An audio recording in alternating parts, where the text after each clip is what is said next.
मुझे बोलने का मौका दिया, उसके लिए आपका धन्यवाद।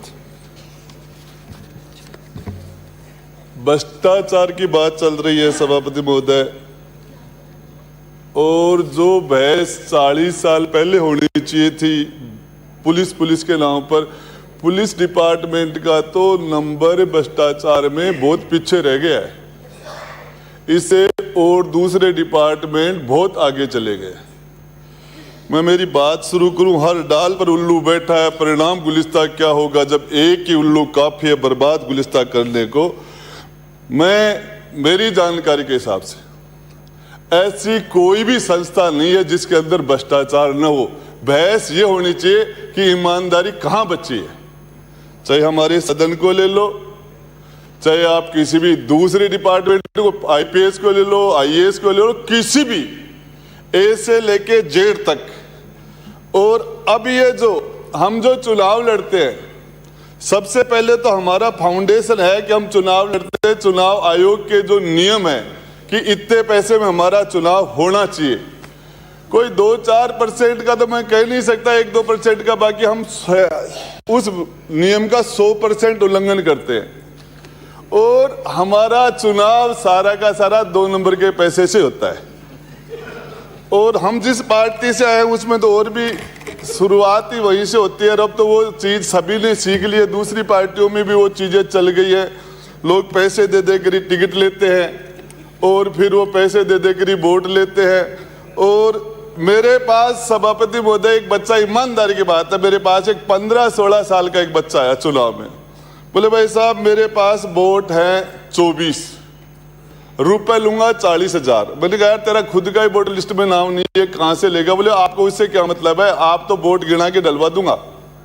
तो मैं बताना चाह रहा हूं कि सबसे पहले तो हम जो भ्रष्टाचार के ऊपर बोल रहे हैं, मेरी जानकारी के हिसाब से हम भी इसके लिए परफेक्ट नहीं है, हमें इस पर बोलने का अधिकार है या नहीं है, क्योंकि वो भ्रष्टाचार पर तो वो बोले जो खुद ठीक हो, तब उसकी बात का काफी आगे तक असर होता है। तो मेरी जानकारी के हिसाब से एक तो हर किसी को पता है सभापति महोदय कौन सा आईपीएस अफसर भ्रष्ट है और कौन सा आईपीएस ईमानदार है। इसको लोगों में चर्चा रहती है, थानों की भी चर्चा रहती है और आईएएस की भी रहती है। मैं बताना चाह रहा हूं कि पिछले दिनों 12 मंत्रियों का भी रहता है सबका, पहले वाली सरकार का भी रहता है, सबको पता है हमारे अंदर कौन भ्रष्टाचार है। हमारे मंत्रियों का भी ऐसा, मैं आपको वो बहस लंबी हो जाएगी, नहीं एक का नाम बता दूं या लेकिन सभापति महोदय,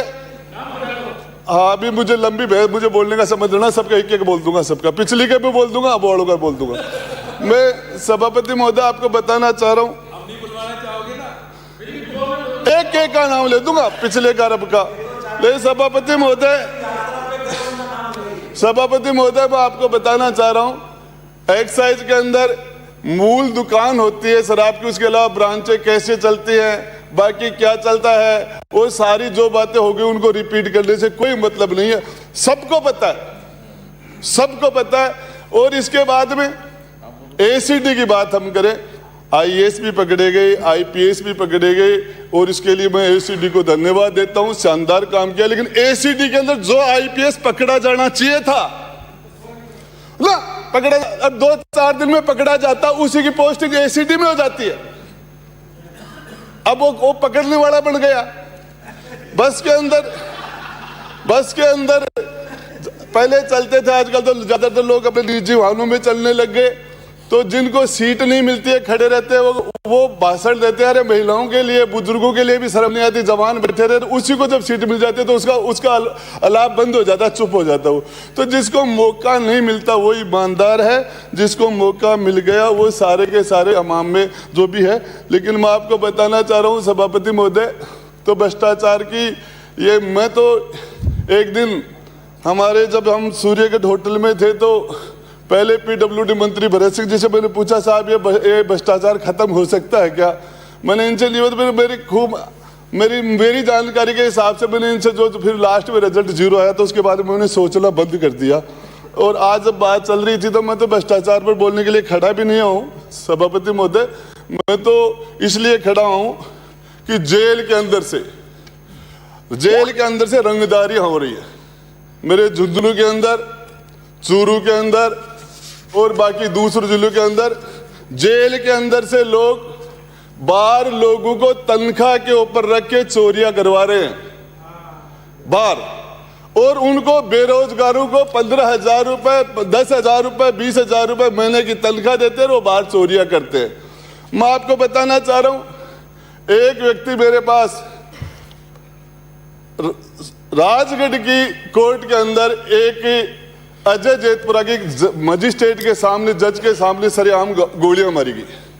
उसके अंदर एक प्रदीप स्वामी, वो उसके अंदर बच गया उसके अंदर, और एकमात्र गवाह था, 2 लोग थे उसमें इंजर्ड, वो बच गए।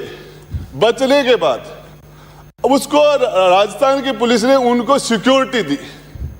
अजय जेतपुरा जिसको कोर्ट के अंदर सरेआम शूट किया, उसका जो एविडेंस था वो अपनी जिंदगी की गुहार लगा रहा था कि उसकी सिक्योरिटी हटा ली गई।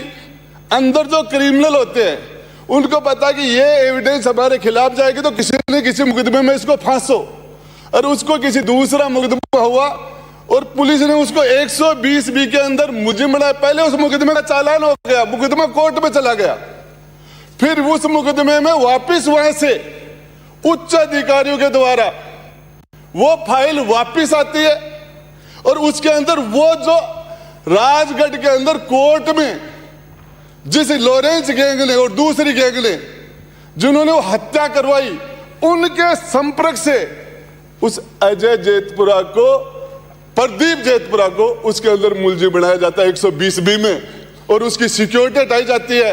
और उसके बाद में वो उसकी धर्मपत्नी जो पंचायत समिति सदस्य, वो मेरे पास भी आई। मैं एक उच्च अधिकारी के पास उसको लेके गया कि इसको सिक्योरिटी दिलाओ, वो मर जाएगा। वो उसको सिक्योरिटी नहीं, मर जाएगा। तो मरने के बाद वो उस मुकदमे के एविडेंस का क्या होगा? तो मजिस्ट्रेट के सामने सरेआम गोली मारी, और उसके बाद में अजय जेतपुरा को मारने के लिए 4 लोगों को और शूट कर देते हैं, और उसके 18 गोली लगती है। और उन लोगों के वो जेल में बाहर अंदर बैठे बैठे बाहर लोगों को पैसे देते हैं, और बाहर वाले लोग उनके कैसे आराम से क्राइम करते हैं, और आतंक का माहौल है। जनप्रतिनिधि उनके लिए, उनके सामने बोलने की हिम्मत नहीं करते। जेल वाले मामले में मैं जहां तक समझता हूं, पिछले राज में, बीजेपी के राज में उनकी मेहरबानी से एक रास्ता रोकने के प्रकरण में मैं भी अंदर गया था, 40 दिन रह के आया, मुझे पहले का भी एक्सपीरियंस है। तो मैं आपको बताना चाह रहा हूं, इसमें ये तो सारी की सारी ये तो काल्पनिक बातें कर रहे हैं, मैं आपको ओरिजिनल बातें बता रहा हूं। ये इन्होंने ज्यादा एक्सपीरियंस नहीं है।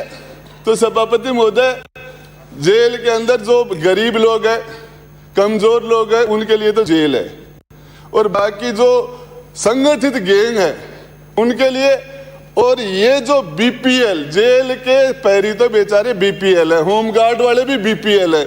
इनको तो पहले जैसे अपन जैसे नरेगा को 100 दिन का काम देते थे, उनको मुख्यमंत्री जी ने 200 दिन के लिए कह दिया, तो इनके लिए भी, होमगार्ड के लिए भी 200 दिन करा दो।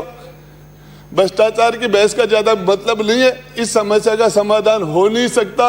पहले जो पैसा कोई आता था तो लोग कहते थे 20 साल 30 साल पहले कि पैसा किस तरह का पैसा है। पैसा होने से बड़ा आदमी नहीं होता था, बड़ी गाड़ी, बड़ा मकान, बड़ा आदमी।